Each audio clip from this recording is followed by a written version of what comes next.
इस वीडियो में हम दो रेखाओं के बीच कोण को ज्ञात करना सीखेंगे। आओ चलो रेखाओं को बना लेते हैं।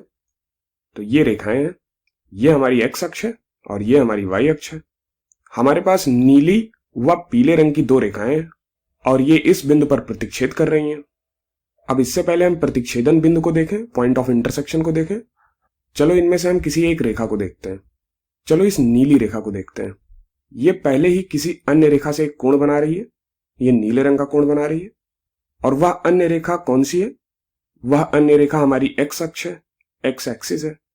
रेखा द्वारा धनात्मक एक्स अक्ष के साथ वामावर्त दिशा में बनाया गया कोण, यानी कि रेखा द्वारा पॉजिटिव एक्स एक्सिस से एंटी क्लॉकवाइज डायरेक्शन में बनाया गया कोण, रेखा की प्रवणता या फिर कहें ढाल या फिर अंग्रेजी में स्लोप कहें, इसको परिभाषित करता है। यदि वह कोण थीटा है तो रेखा की प्रवणता को टैन थीटा से परिभाषित करते हैं।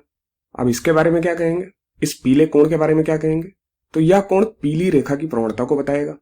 अब चलो प्रतिच्छेदन बिंदु यानी कि पॉइंट ऑफ इंटरसेक्शन के बारे में बात करते हैं। यहां पे यह सफेद कोण इन दोनों रेखाओं के बीच का कोण है। अब क्या यह सफेद कोण इन नीले व पीले कोणों से संबंधित है? सोचिए इसके बारे में। तो उत्तर है हां, ये कोण इन नीले व पीले कोणों से संबंधित है। अगर आप ध्यान से देखें तो ये सफेद कोण इन दोनों कोणों के अंतर के बराबर है। यहां पे देखिए, ये आपका पीला कोण है और ये आपका नीला कोण है। अब इस पीले कोण में से नीले कोण को घटा दें तो हमें सफेद कोण मिल जाएगा। अब हम इसे और त्रिकोणमिति की कुछ सर्व समीकाओं यानी कि आइडेंटिटीज का इस्तेमाल करके दो रेखाओं के बीच कोण के सूत्र को ज्ञात करेंगे। ठीक है, तो चलो करते हैं इसे। तो ये कोण पीला कोण अल्फा 1 है और ये नीला कोण अल्फा 2 है, ये हमें दिया हुआ है। और ये सफेद कोण जिसे हम थीटा से लिख रहे हैं, ये अल्फा 1 माइनस अल्फा 2 है, इन दोनों कोणों के अंतर के बराबर है। ठीक है, तो इस पीली रेखा की प्रवणता को हम m1 से लिखते हैं जो कि tan अल्फा 1 के बराबर होगा, और इस नीली रेखा की प्रवणता को हम m2 से लिखते हैं जो कि tan अल्फा 2 के बराबर होगा। अब चलो कोण थीटा का मान m1 व m2 के पदों में ज्ञात करने का प्रयास करते हैं। क्या आप इसे हल करना चाहते हैं? तो वीडियो को रोकें और सोचें इसे कैसे करना है। चलिए इसे मिलकर हल करते हैं। तो थीटा बराबर अल्फा 1 माइनस अल्फा 2 है। अब यदि हम दोनों तरफ tan ले लें तो हमारे पास होगा tan थीटा बराबर tan ब्रैकेट में अल्फा 1 माइनस अल्फा 2। अब यदि हम tan a माइनस b का सूत्र लगाएं तो हमें यह मिलेगा tan alpha 1 minus tan alpha 2 बटे 1 प्लस tan अल्फा 1 गुणे tan अल्फा 2। अब tan अल्फा 1 तथा tan अल्फा 2 का मान m1 व m2 यहां पे रख देते हैं तो हमें यह बराबर मिल जाएगा m1 माइनस m2 बटे 1 प्लस m1 गुणे m2। तो ये सूत्र है इन दो रेखाओं के बीच के कोण को ज्ञात करने का। वैसे ये इन दो रेखाओं के बीच के कोण के टैन को ज्ञात करने का सूत्र है, लेकिन यदि आप टैन थीटा जानते हैं तो आप थीटा ज्ञात कर सकते हैं। तो टैन थीटा ये बराबर है m1 माइनस m2 बटे 1 प्लस m1 गुणे m2 के। अब यहां पर कुछ ऑब्जर्वेशन है, कुछ अवलोकन है। हम किसे m1 लें और किसे m2 लें तो ये निर्भर करेगा कि आप कौन सी रेखा पहले चुनते हैं। मान लेते हैं कि आपने ये चित्र नहीं देखा है और आप दो रेखाओं के समीकरण को देख रहे हैं। उन रेखाओं की प्रवणता आपने लिख रखी है और बिना रेखाओं का आलेख यानी कि ग्राफ बनाए आप रेखाओं के बीच का कोण ज्ञात करना चाह रहे हैं। तो आपको इसके दो अलग अलग उत्तर मिलेंगे और उत्तर इस बात पर निर्भर करेंगे कि आपने कौन सा कोण पहले चुना है। अगर यहां आपने m2 को पहले चुना होता तो tan थीटा बराबर होता है m2 माइनस m1 बटे 1 प्लस m1 गुणे m2 के। तो यहां चिन्ह विपरीत हो जा रहा है। तो m1 व m2 का क्रम बदल देने से आपको एक ही चीज मिलेगी परंतु विपरीत चिन्ह के साथ। उदाहरण के लिए आपको ये tan थीटा या तो 10 मिल सकता था या फिर -10 मिल सकता था। तो ये पहला ऑब्जर्वेशन है कि इसका मान या तो पॉजिटिव होगा या फिर नेगेटिव हो सकता है, और यह इस बात पर निर्भर करता है कि कौन सा कोण हम पहले चुनते हैं। और इसको ज्ञात करने में त्रिकोणमिति हमारी मदद करेगी। हमें पता है tan माइनस थीटा ये बराबर होता है माइनस tan थीटा के। अब यदि हम थीटा का मान अल्फा 1 माइनस अल्फा 2 लें तो tan इधर मिल जाएगा अल्फा 2 माइनस अल्फा 1 और ये बराबर होगा minus tan alpha 1 minus alpha 2 के। तो यहां पर आप एक उत्तर धनात्मक पा सकते हैं और एक उत्तर ऋणात्मक पा सकते हैं। एक पॉजिटिव मिल सकता है और एक नेगेटिव मिल सकता है। अब अगला ऑब्जर्वेशन इन धनात्मक व ऋणात्मक मानों के बारे में है, यानी कि पॉजिटिव और नेगेटिव वैल्यूज जो मिल रही हैं उनका मतलब क्या है। तो अगर tan थीटा पॉजिटिव मिल रहा है तो थीटा पहले चतुर्थांश में है, थीटा फर्स्ट क्वाड्रेंट में है, और यदि tan थीटा ऋणात्मक है तो थीटा द्वितीय चतुर्थांश यानी कि सेकंड क्वाड्रेंट में है। और त्रिकोणमिति में हमने पढ़ा था कि थीटा या तो फर्स्ट क्वाड्रेंट या फिर थर्ड क्वाड्रेंट में है तो tan थीटा पॉजिटिव होता है, अगर थीटा सेकंड या फिर फोर्थ क्वाड्रेंट में है तो tan थीटा नेगेटिव होता है। अब चूंकि हम दो रेखाओं के बीच बने कोण की बात कर रहे हैं तो ये कोण 0 से 180 डिग्री के बीच हो सकता है, अर्थात थीटा या तो फर्स्ट क्वाड्रेंट में होगा या फिर सेकंड क्वाड्रेंट में होगा, ये थर्ड और फोर्थ में तो कभी होगा नहीं। इसलिए अगर tan थीटा पॉजिटिव हुआ तो थीटा फर्स्ट क्वाड्रेंट में है, अगर tan थीटा नेगेटिव हुआ तो थीटा सेकंड क्वाड्रेंट में है। लेकिन थीटा के प्रथम चतुर्थांश में होने का मतलब क्या है? तो प्रथम चतुर्थांश का मतलब हुआ थीटा 0 से 90 डिग्री के बीच में, तो ये एक न्यून कोण है, एक्यूट एंगल है। अगर थीटा द्वितीय चतुर्थांश यानी कि सेकंड क्वाड्रेंट में है, इसका मतलब हुआ थीटा 90 डिग्री से लेके 180 डिग्री के बीच में है, अर्थात यहाँ पे थीटा अधिक कोण यानी कि ऑब्ट्यूस एंगल है। इसका मतलब हुआ कि यदि आपको tan थीटा का चिन्ह पता है तो आप बता सकते हैं कि थीटा एक्यूट एंगल है या फिर ऑब्ट्यूस एंगल है, न्यून कोण है या फिर अधिक कोण है। इस उदाहरण में थीटा हमें न्यून कोण दिख रहा है और न्यून कोण और अधिक कोण में एक संबंध भी होता है, ये आपस में संबंधित होते हैं। कैसे? अगर इन दो रेखाओं के बीच कोण को देखें तो यहाँ पे जो सफेद रंग से हमने थीटा दिखाया है न्यून कोण है और दूसरा ये कोण देखिए ये अधिक कोण बन रहा है, तो ये दोनों आपस में संबंधित है। इन दोनों का योग 180 डिग्री होगा, मतलब जो न्यून कोण है और अधिक कोण इन दोनों का योग 180 डिग्री होगा, क्योंकि ये एक ही रेखा पर बन रहा है। थीटा ये न्यून कोण और ये अधिक कोण हुआ। तो यदि हम किसी एक को ज्ञात कर लें तो हमें दूसरे का मान अपने आप मिल जाएगा, तो इसलिए हम न्यून कोण पर फोकस करते हैं। तो यदि हम इन दो रेखाओं के बीच में न्यून कोण ज्ञात करना चाह रहे हैं तो न्यून कोण ज्ञात करने के लिए हम इस फॉर्मूले को, इस सूत्र को, इसे और भी परिपक्व कर सकते हैं।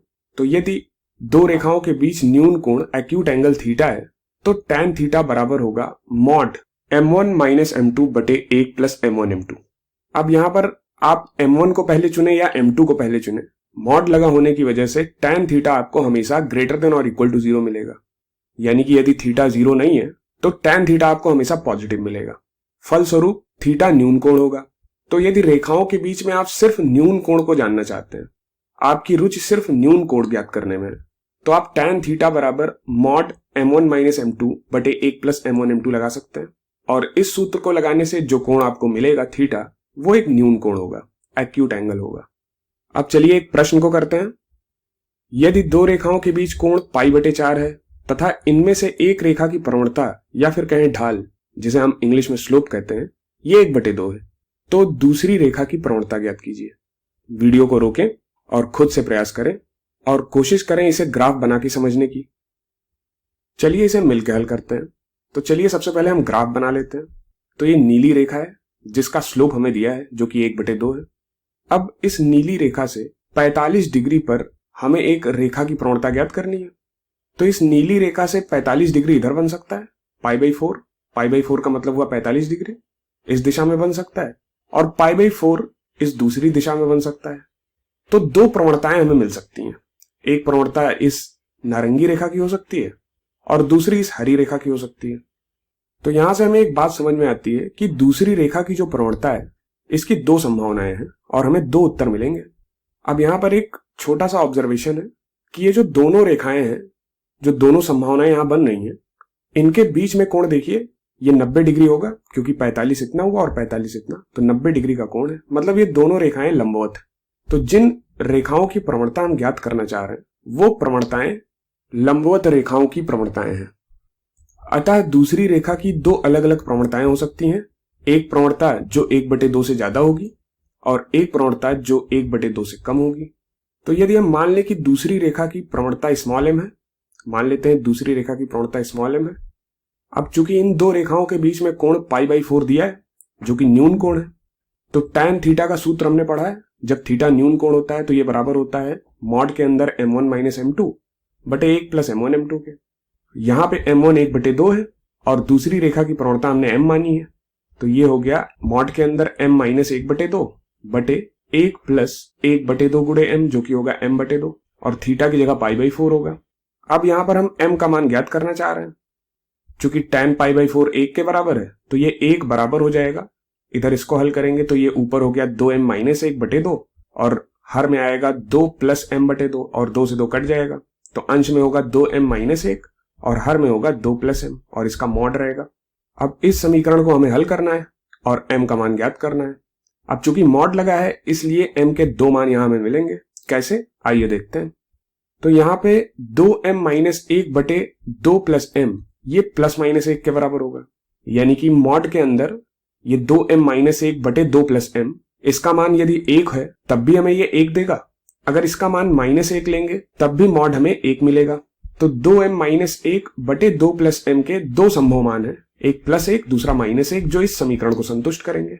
अब यहाँ पर दो संभावनाएं बन रही हैं, या तो 2m-1 बटे 2 प्लस m 1 के बराबर होगा, तो यदि 1 के बराबर हुआ तो ये हमें ये समीकरण देगा, क्योंकि इसका गुणा इधर हो जाएगा। तो 2m-1 बराबर 2 प्लस m, और यदि 2m-1 बटे 2 प्लस m ये -1 के बराबर हुआ तो हमें ये वाला समीकरण मिलेगा, 2m-1 बराबर -2 m। जब इसका गुणा इधर होगा -1 के साथ तो दाएं पक्ष में आ जाएगा -2 m। अब चलिए इनको अलग अलग हल करते हैं। तो ये 2m-1 बराबर 2 प्लस m है, -1 को दाहिने पक्ष में भेज दिया तो 2 प्लस 1 3 हो गया, और m को बाएं पक्ष में भेज दिया तो 2m-m जो कि m होगा, यानी कि m बराबर हमें 3 मिलेगा। यहाँ पे देखते हैं, -m को बाएं पक्ष में ले आए तो 2m प्लस m 3m, और -1 को दाएं पक्ष में भेज दिया तो -2 प्लस 1 -1 हो जाएगा ये, तो 3m बराबर -1। तो m बराबर हमें 3 मिला, और यहाँ पे m बराबर -1 बटे 3 मिलेगा। तो यहाँ पर हमें दो उत्तर मिल रहे हैं। एक इस वाली रेखा की जो कि नारंगी रंग से खींची गई है, इसकी प्रवणता 3 के बराबर होगी, 1/2 से ज्यादा है इसकी प्रवणता। और ये हरे रंग की जो रेखा हमने खींची है, इसकी प्रवणता -1/3 होगी। तो दूसरी रेखा की प्रवणता की दो संभावनाएं बन रही थी। एक संभावना है कि उसकी प्रवणता 3 के बराबर हो, दूसरी संभावना है कि उसकी प्रवणता -1/3 के बराबर हो। अब चूंकि यहाँ 45 डिग्री प्लस 45 डिग्री 90 डिग्री के बराबर है, तो रेखाएं लंबवत होनी चाहिए। मतलब जो दो प्रवणताएं मिल रही हैं वो लंबवत रेखाओं की प्रवणताएं होनी चाहिए, और ये सही भी है क्योंकि इन दोनों ही प्रवणताओं का गुणनफल -1 के बराबर है। तो जब भी दो रेखाओं की प्रवणताओं का गुणनफल -1 के बराबर होता है तो रेखाएं परस्पर लंबवत होती हैं। तो रेखाएं वास्तव में लंबवत हैं।